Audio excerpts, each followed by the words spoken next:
that's one of the things that I love too, is that I've never designed the same space twice.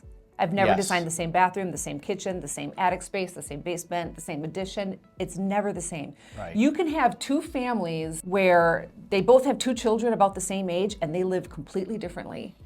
And they have different needs and they need their space to function differently and they have different aesthetic choices, and that's exciting because I always joke. I would hate to do new construction where it's like, here's your 3 floor plans and here's your 3 sinks and here's your 3 faucets, and I think that would drive me crazy. I love doing something that's a little bit more bespoke and that's much more tailored to each individual. So let's say you have 2 homeowners. Yeah.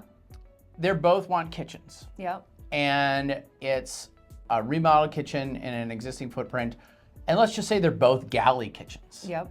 And yet you come with very different material selections and different ways that they want to use the kitchen, and they come with different daily habits and they come with different styles. And how do you get to an outcome that 2 seemingly otherwise what they seem like similar projects end up being very different? Yeah.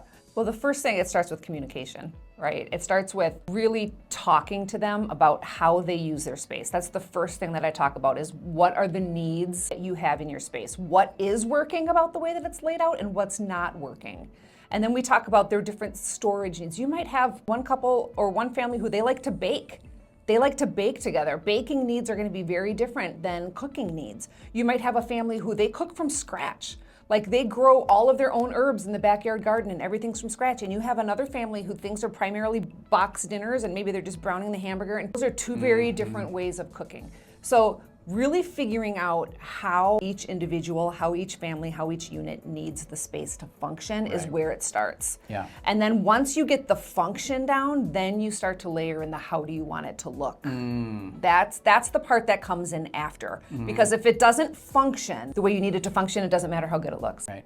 It's beautiful, but we forgot the stove. Right. It's beautiful, but I have no space to can my tomatoes. Right. Right? So, I remember I did a kitchen for a woman who was an avid canner. She canned tomatoes, and her kitchen, she needed certain types of cleaning surfaces. She needed certain types of countertop space. It was very different than, somebody else.